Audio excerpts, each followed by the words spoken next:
ఈ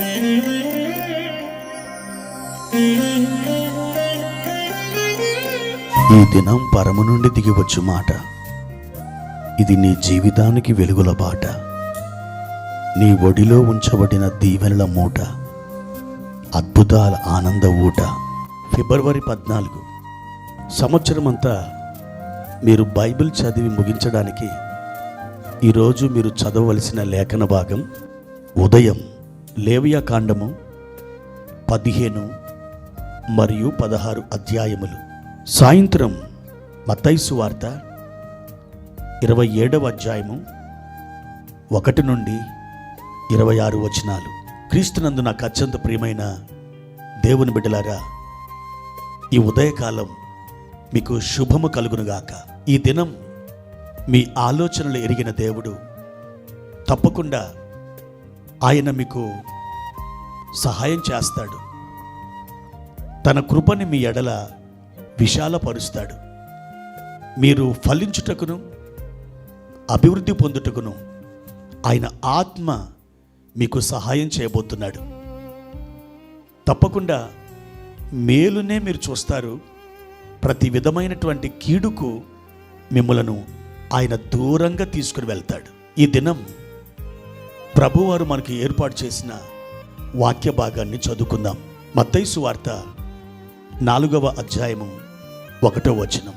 అప్పుడు యేసు అపవాది చేత శోధింపబడుటకు ఆత్మ వలన అరణ్యమునకు కొనిపోబడెను.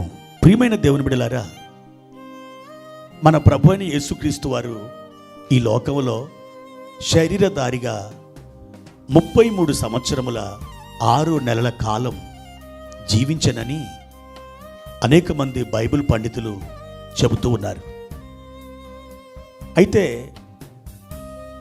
ఆయన 30 సంవత్సరాల వయసులో యోర్దాను నది దగ్గర బాప్తిస్మిస్తున్న యోహాన్ దగ్గరికి వెళ్ళి ఆయన బాప్తిస్మం పొందాడు.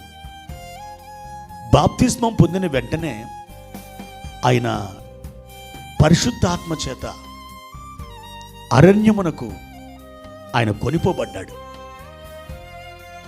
ఎందుకు ఆయన అరణ్యమునకు కొనిపోబడ్డాడు? ఆయన శోధింపబడుటకు అరణ్యమునకు కొనిపోబడ్డాడట. ప్రియ దేవుని బిడ్డ, ఏదైనా ఒక శోధన సంభవిస్తుందంటే అది ఆత్మ యొక్క అధికారం క్రిందనే జరుగుతుంది. అది కాకతాళీయముగా మనం చెప్పుకుంటున్నట్టు ఆటోమేటిక్గా జరగదు. దేవుని యొక్క అనాది ప్రణాళిక చొప్పున ఆ శోధన మన జీవితంలోకి తారసపడుతుంది.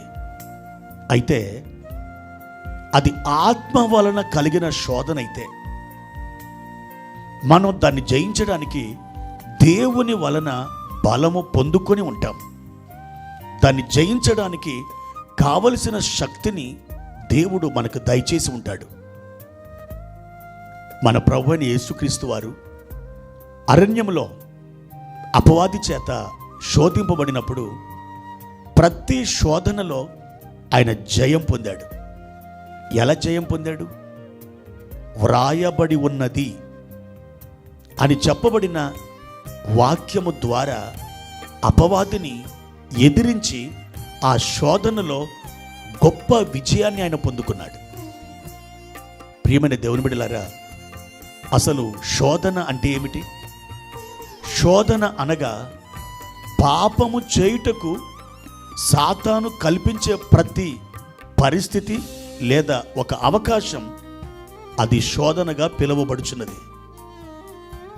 యోసేపు కూడా శోధించబడ్డాడు. ఐగుప్తు దేశంలో పోతీఫర్ ఇంట్లో ఉన్నప్పుడు పోతీఫర్ యొక్క భార్య అనుదినం యోసేపుతో మాట్లాడుతూ మాటల చేత అతన్ని ఈడ్చుకొని వెళ్ళాలని ఎంతో ప్రయత్నించింది.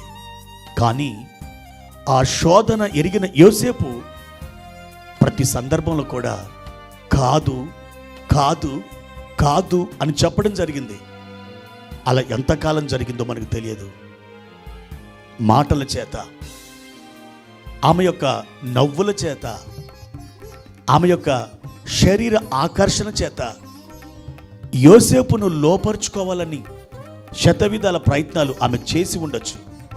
కానీ ప్రతి సందర్భంలో కూడా యోసేపు ఆ శోధనకి నో అని చెప్పాడు. ఇక ఆ శోధన వరద వలె యోసేపు మీదకి వచ్చినప్పుడు ఆయన ఏం చేశాడు తెలుసా? ఆమెకి దూరముగా పారిపోయాడు. కొన్నిసార్లు మనం శోధనకు దూరంగా పారిపోవలసిన పరిస్థితులు ఏర్పడతాయి. అలాంటప్పుడు ఆ శోధన ముందు కూర్చొని ఉంటే ఆ శోధనలో మీరు పడిపోయే అవకాశం ఉండొచ్చు. మీరు ఆ శోధనకి దూరంగా పారిపోవాలి. పౌలు గారు తిమోతితో చెప్తాడు, ఇదిగో నీవు యవ్వనేచ్ఛల నుండి దూరంగా పారిపోమంటాడు.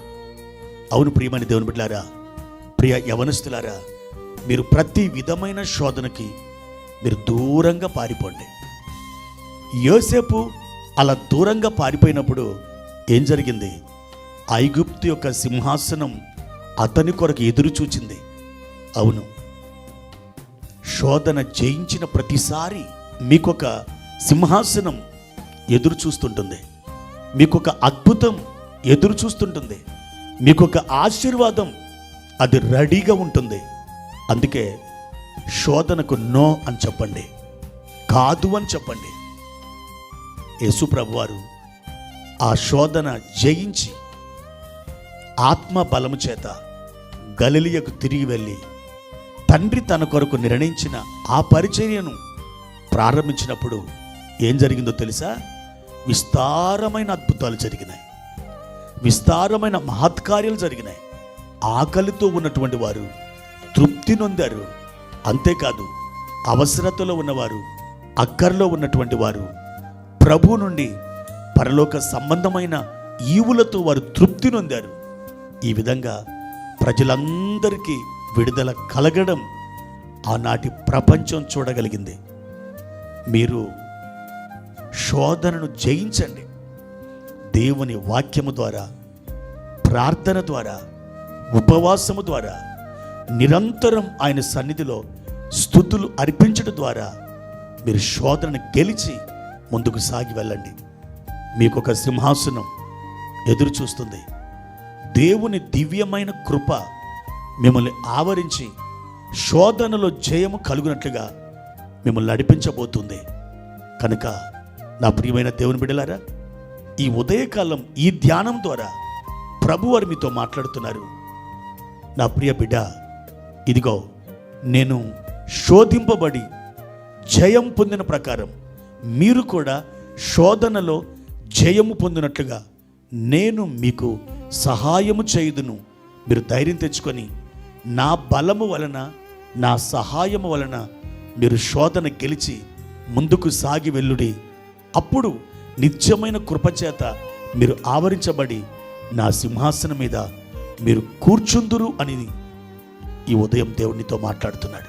ప్రియ సోదరి సోదరుడా, ఈ దినం ప్రభు యొక్క సహాయంతో నీ ప్రధాన యాజకుడైన యేసు ప్రభు వారి యొక్క కృపతో నీవు ఎదుర్కొంటున్న శోధన గెలవడానికి ఈ దినాన్న ఆయన నీకు సహాయం చేస్తున్నాడు. ధైర్యం తెచ్చుకో. శోధనలో విజయం పొంది ముందుకు సాగి వెళ్ళు. దేవుని కృప నిన్ను బలపరచునుగాక. ప్రార్థన. పరిశుద్ధుడైన తండ్రి, ప్రేమ కలిగిన ప్రభువా, ఈ ఉదయకాల సమయంలో ప్రతి విధమైన శోధనలో మేము జయం పొందడానికి మీరు మాకు సహాయము చేయండి. మా తండ్రి, పలుమారులు అపవాది పాపములో మమ్మల్ని పడివేయడానికి అనేక రీతులుగా శోధిస్తూ ఉన్నాడు. వాని కుయుక్తులు, వాని ఆలోచనలు మేము ఎరిగి మీ వాక్యము చేత, పరిశుద్ధాత్మ చేత ఆ శోధనలన్నిటినీ గెలిచి మీరు మాకిచ్చే ఆ ఆనందాన్ని, ఆ మహిమా కిరీటాన్ని, ఆ మహిమగల సింహాసనాన్ని మేము అనుభవించడానికి కృప దయచేయమని యేసుక్రీస్తు నామములో ప్రార్థించి అడిగి వేడుకుంటున్నాము తండ్రి. ఆమేన్.